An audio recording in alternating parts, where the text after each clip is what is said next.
Good evening, everyone. My name is Heinisha Malone, and I am the Vice President of the West Garfield Park Youth Council. And we believe that we are the solution to the issues in our community. Our theme is Nothing With Us, Without Us. The West Garfield Park Youth Council is sponsored by Fathers Who Care, which is a nonprofit organization located on the west side of Chicago within the West Garfield Park community. Again, everyone, my name is Heinisha Malone, and I am the Vice President of the West Garfield Park Youth Council. The West Garfield Park Youth Council is comprised of young people from our community whose focus and concerns are youth leadership and a voice within the community to reduce senseless violence and illegal substance use. We invite people from all over, especially young people, to come in and see what we are all about. Our shows will be scheduled every Thursday at 7 p.m. Again, that is every Thursday at 7 p.m. for 13 weeks. 12. Really? It's cut down? Mm-hmm. Dang. We would like to encourage calls from people watching to leave your questions and comments at 312-738-1060. Again, that number is 312-738-1060. Our show can also be viewed online at www.cantv.org/live. Again, their website is www.cantv.org/live. Well, everyone, I would love to introduce my guest for today. This is Vernisha Jones, and she is the president of the West Garfield Park Youth Council. And I want to thank you for being a guest on today's show. Thank you for having me. Again, everyone, my name is Heinisha Malone, and I'm the vice president of the West Garfield Park Youth Council. And you are watching a live interactive call-in television program brought to you by CanTV 21. I'm sorry. During the next 25 minutes, we are going to discuss our creating opportunities over violence.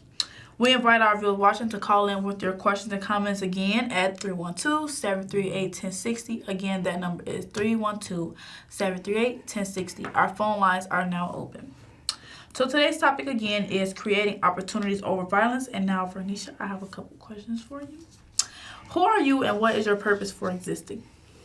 So, as she said, I'm Vernisha Jones. I'm the president of the West Garfield Park Youth Council.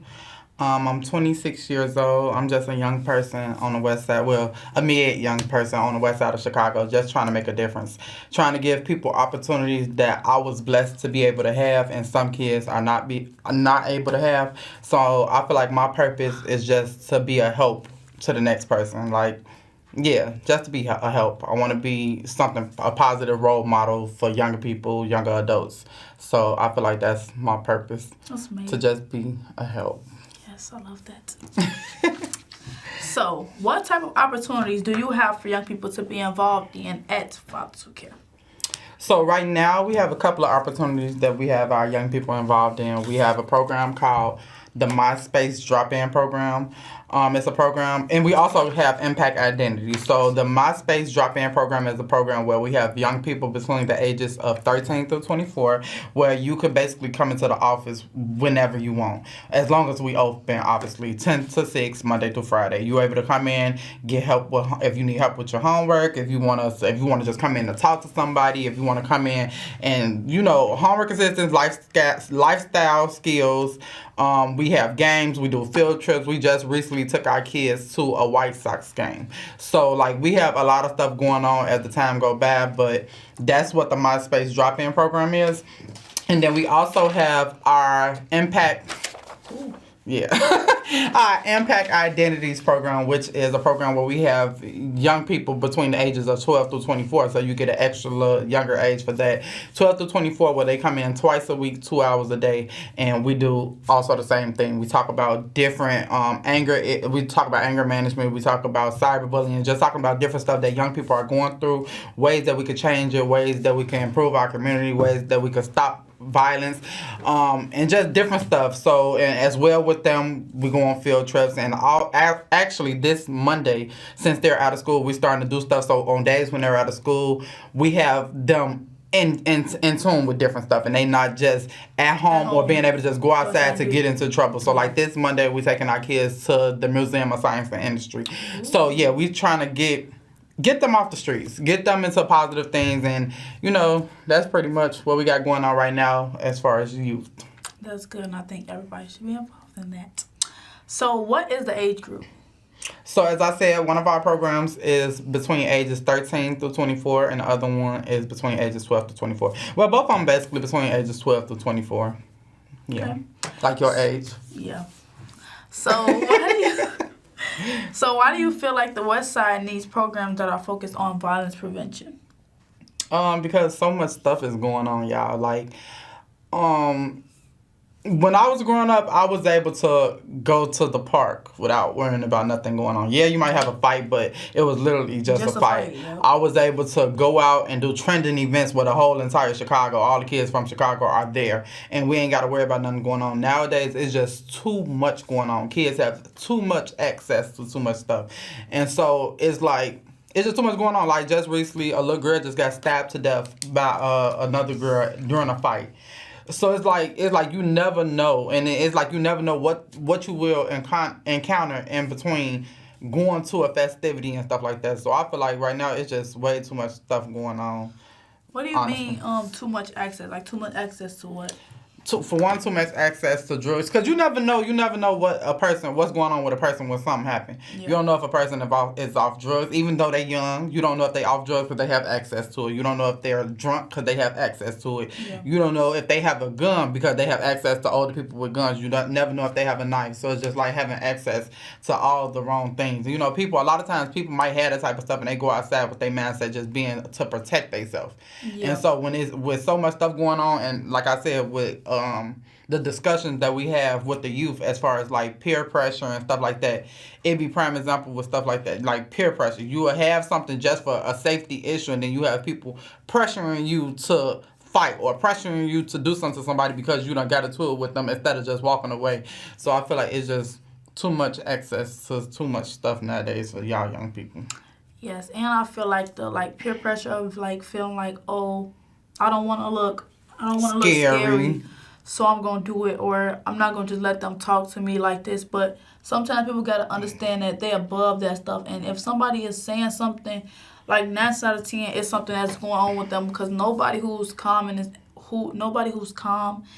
at peace is gonna try to attack you and try to destroy your peace, because they know the importance of being at peace, so they won't do that to you. But if it's something like somebody's going through something, then they'll go there with you, and then that's when, if you try to attack violence with violence or disrespect with disrespect, then you won't really get anywhere. And I also agree with what you said. So do you think we need violence prevention programs in schools on the West Side? We need them in all the schools. I feel like that's where it starts. I feel like in schools is where you start. Like, yeah, kids are at home, but for the most part in schools, it's like your second home. You in school 8 hours a day. You go home for a couple of hours. You sleep. Like, you in school majority of your time or whatever. Yeah. And so I feel like a lot of the stuff start in school, where you have kids that's bullying kids in school. And I feel like it do start at home. Don't get me wrong, it do start at home, because you're only doing what you see. Mm-hmm. So if you have kids at home that see their parents being real mean and nasty and this and the third, they might not do it around their parents, but then when they get to school, they portray that same type of energy. They're mean, they nasty, they talk about people. Mm-hmm. And so I feel like, yes, we need violence prevention programs in school to start them off, instead of thinking about waiting till they get out of school to talk about it, and they done got too far down the line, and it's like you can't really do nothing about it, because at this point they're grown, they think they know everything. So I feel like, of course, schools need, I think, do your school got a violence prevention program? No. Yeah, so I feel like that's something definitely that they should look into, especially with the high rise in violence that we're having, as far as kids getting shot in front of their schools, kids getting, just all type of crazy stuff. So yeah, I feel like that should be a mandatory course.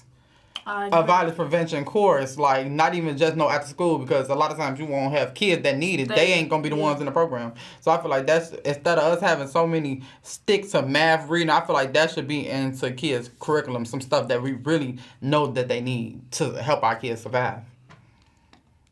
I agree with that, because I feel like school is too much of, stay in the books, academics. And not teaching about the real life. Yeah, because it's like this stuff is like, they get stressed out by this stuff, and then they go out into the world and then they just do whatever, because in school I feel it's too cluttered, or I feel too stressed, so they go out into the world and they try to find something that'll take their mind off of that stress.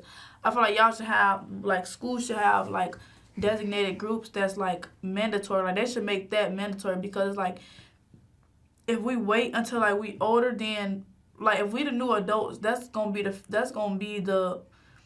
like the I foundation get that we what you're setting for the saying. young. Like Yeah. once we older, that's gonna be the foundation that we set with people that's younger than us. So it's like we won't be good examples if we not even being led by people who show us like good examples and stuff like that. But when you say something like that, what do you like? Okay, so I get what you're saying, and so as far as you have kids that come from households where they don't see that. What do you say? Like, what do you say about them kids? Because it's like what I'm hearing you say is basically like, okay, you have to be what the kids can see. But what if kids don't have the what's something that you say to kids that don't have that positivity to see, and all they see is negative. So therefore, that's all they portraying is negative. Then I say like it's the people around you. Like I feel like God always put somebody in place for you that's actually meant to do you some good, because like you won't go in the wrong path all your life and meet wrong people all your life. It's gonna be somebody who's gonna be that person to put some type of effect on your life and stuff like that, and all you have to do is just like allow them to like be a mentor, Be a to helping you. hand. Yeah, like be a helping yeah. hand, like help you and stuff like that for you to grow and not stay in the same mindset that you have. So I believe that like if you don't have it at home, then it's always gonna be people like always gonna be people, because if God feel like okay, like I feel like they going in like a crazy direction, it's too much negativity going on in their life right now, like they'll bring somebody to you, or whoever you believe in. If you don't have any spiritual belief, then life will find its way of making sure that you're okay or making sure that you're good. Like if you going in the wrong path, somebody's gonna come to help you. Like it's like nature is just like they see you all the time, so they gonna help you out. So yeah, I feel like it's like basically like people being who they are with you, but like not being true to themselves enough to help you be like who you are meant to be. Okay. So what measurements do you think we need to take to get these type of programs in schools on the West Side? Measurements. So things that we have to do to get these programs into schools. I feel like the only thing that you can do is, like if you got schools that's the city of Chicago, go to the city of Chicago and talk to the people at the board. You can't like have parents go to schools and be complaining with the teachers about what they ain't got going on and what program they need.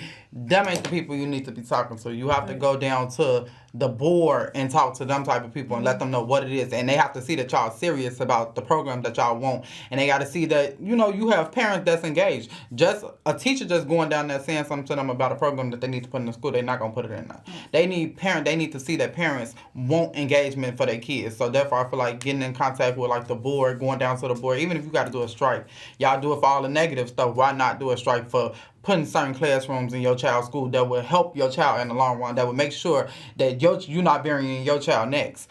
So I feel like going down to the board, getting in contact with your different district, like alderman, the commissioner, the state's attorney, getting in contact with them different people, because they have a lot of weight with when it comes to a lot of stuff that's going on with these schools and stuff like that. So I feel like if you get in contact with some type of people and they actually see that you're serious and you got a back, even if you was to say for instance you wanted a certain class in your school, you was to get a petition and have everybody sign a petition and take it down to your alderman or something and tell them, okay, this is what we want in our school. I'm pretty sure they will look at that pretty likely, and they will be trying to help you because they see y'all trying to do something about it. Yes. What about you? Because you're a young person, so what do you think? I agree with that. I feel like it should be like the people trying to go up to the boards and like telling them what they need, because I feel like when a teacher go do it, it's just like he say she say. So like if CPS, like people who work for CPS, is listening to a teacher say it, it's just like, okay, a parent said that, okay, all right, and they just gonna put it on the back burner. But if a lot of parents are actually saying like, my student want to pursue this career, and they have no knowledge about it, you have no programs, or you don't have anything to where you can like connect them to people who do these type of things or bring in programs involving these things. So it's like now it's like they feel like they're behind. Then when they go to college, it's like they don't know anything about it. It's like they want to pursue this, but it's nobody who's actually following up behind and like trying to actually push them into like their passion and stuff like that. So like once parents going to do it, I feel like it'll be a like they would take it more they would take it more seriously because of who's actually saying it. And then if the parents complain enough, they could pull their kids out of school and like you know CPS. Hey. Won't be no CPS. Like that tea, y'all. I'm telling y'all, y'all have to go in and tell them you gotta make motion. Yes, you have to, because if your kids in the school, everything that's going on should be built up around what they want. They're at school, like you said, 8 hours a day. Go to school for 8 hours. You have a few hours after school. You go back to sleep. You wasting like the time you spend at school. You sleep for that many hours. Wake up and go back to school and do another 8 hours in school. So basically most of the time you're in school. So I feel like if you in school for this long, it should be what you want it to be. You should never be at school stressed out, depressed, like hate being at school. Like, I feel like that is crazy. It should be some positivity. Yeah, in it should be some stuff that kids want to do. Yes. As far as school. Exactly. Just like prime example with the stuff going on with the immigrants right now.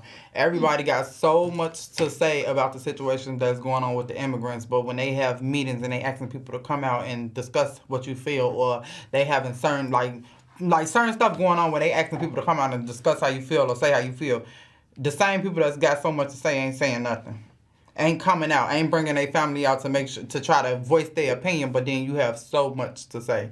And that's the same way with schools. You have so much to say about what you feel like not happening in these schools. You have so much to say what you feel like the kids are not, the kids don't want to be at school. You have so much to say, but you're not doing nothing about it. So why are you talking? Who exactly isn't doing anything about it? Parents. I feel like as parents, I feel like for the most part I'm not a parent, but I feel like for the most part parents play a huge part. Yeah. Because it's like if it's certain stuff that you want for your child, you have to push for it. The teachers only doing what they're supposed to do. Yep. Teach them kids what they're supposed to teach them. Mm-hmm. So if it's certain stuff you want for your child, you have to push for that. Exactly. And so I feel like that's pretty much. Because the teachers will only teach what CPS is giving them to teach. They give them the curriculums that they want the teachers to teach the children at the school. So it's like if they don't want them to teach it to them, they won't put it in there. Because I don't think the teachers make their own curriculums, or maybe they do. Well, some of them do. It all depends, but they going after whatever subject they got to teach. So I know that my freshman English teacher, I think he made his own curriculum. And we learned so much in that class. Like we learned so much. Because he added more of what's going on in the day-to-day life. Like we learned about like different like songs and stuff like that, like toxic masculinity, like double standards, like all of that stuff. That's what we learned about. But like unfortunately, it was like virtual because of, like my freshman year was like online. So if it was in person, I feel like it would have been 10 times better, like having those conversations in classes. But us being online, nobody really wanted to talk that much, so it's pretty like awkward and stuff. But But I feel like they need to they just need to stop open the horizon. Yeah, and I feel like they need to stop being so like hypocritical and like, that's what I want to happen. But then when it's like, go down there and talk to them, it's I don't like you don't want to go talk to them. But it's like you will never see change if you're not gonna take the be the change you want to see. Be the change you want to see. Yes, y'all. Tell y'all. So how do you feel young people will benefit from these violence prevention programs?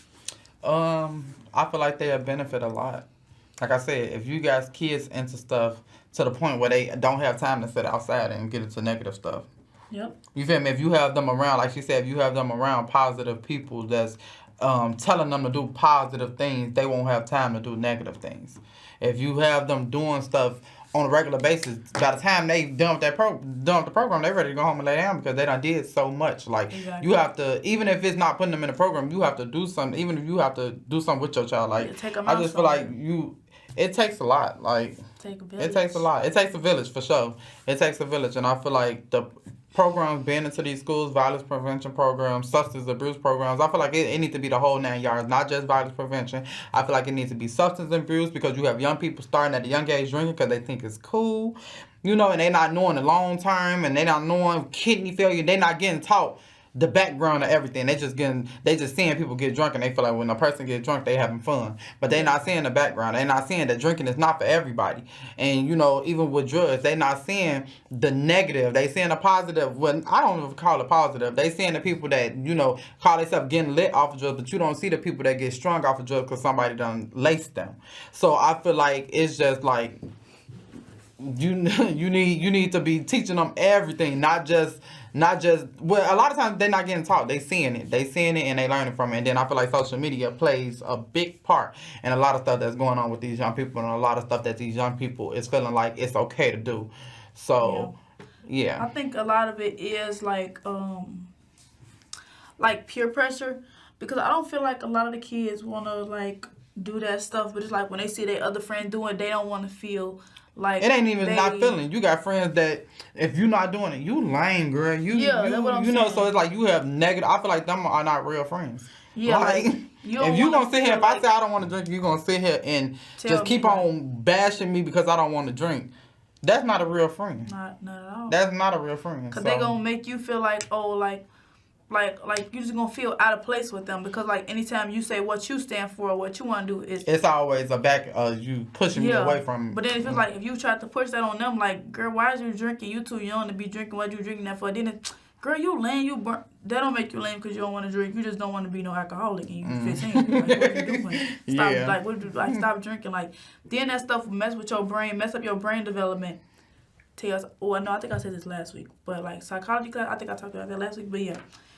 Y'all need to stop doing that stuff, y'all. But sometimes when people actually smoke, it's because they actually going through something. So it's like we don't want to say like, y'all stop smoking, like don't smoke. It's like we want to see why y'all doing it, and then see how we can help you get away from it, or what we can help you. And that's with anything, though. If somebody is already stuck into something, I would never, like me as a mentor, I would never be the type of person that come to somebody and I bash them about what they doing, or I'm the type of person that come to somebody and you need to stop that right now. You gotta when Reverend Jones always talk, you gotta meet a person where they at. Mm-hmm. So if I see you that deep down the line with what you doing, I need to find out where you at. Find out why it is that you're doing what you're doing, and ways that I could kind of wing you away from it versus just being strict and telling you like stop. You have to stop. Like that's not gonna affect them in no type of way. Because if anything, that make you want to do it more. Yeah, like people do. A lot kids of are very rebellious. You tell them not to do something, they want to do it even more. Yeah. Yes. Like it's just like a thing, and it's not because they really. Okay. Bad kids and all that type of stuff. Yeah, it's not cause of that. Like I feel like it's just kids. It's just yes, it is. Like I'm telling you, I love psychology class so bad. I learned about this. Like kids do risky stuff on purpose just because of like a dopamine or like something in their brain. It just make them make risky decisions, and then when you make these risky decisions, I feel like it forces you to learn a lesson from making those decisions. So then you will know, okay, if I make that decision again, then I might get the same outcome, but then you might make that same risky mistake. Well, not risky mistake, but that risky decision twice to see if you get different outcomes. If you don't, then you know it's a pattern, so you know what to step away from. But kids naturally make risky decisions and do stuff like that just to see like the outcome sometimes, just for like the adrenaline that it gives them. Or like you said, just seeing like, why did my mama tell me to do this? Like, why did my mama tell me not to do it? Why do she really not want me to do it? So I get it. Let me try it out and see for myself. That's what they really and do. Even though parents be knowing what they talking about, kids are rebellious. Yeah, very. And you saying like, don't do this, you cursing them out about it. It's not gonna change anything. It's how effective you are when you telling them not to do it, or how effective you are when you telling them like, okay, I know you doing this, but like why are you doing it? How can I help you? What's something that's like natural highs? We was talking about that too, like natural stuff that just make you super happy or make you just high on life. Because I remember one time I was high on life, y'all. Like I don't know how to explain it. I was just so like happy and stuff, and like, but like it was natural. Like it just felt like I was floating. It just felt so good, y'all. But like you gotta find stuff that give you a natural high, and then that's it. Hey, okay. So what can we do to get young people more involved? Like we said, because we cutting short on time, to get more kids more involved, we need to get the parents involved. If you want your child to be a part of anything, you have to do it. A lot of times when we have stuff going on, programs for kids and stuff, they don't want to do it because that's just a child. They don't want to do it. So if we Yeah. get more parents involved that want their kids to be involved and kid that they make their kids do what they say, I feel like that's what we need. We need parents. So if you got kids between the ages of 12 through 24, like I said, we have an opportunity where kids come and kids, we talk to them, we help them, we take them on trips, we engage in them, we empower them. So if you have kids that you feel like will be a good fit for that, you can contact us at 773-287-5821. Again, the number is 773-287-5821, and ask to speak to Bernicia, which is me, or Princess.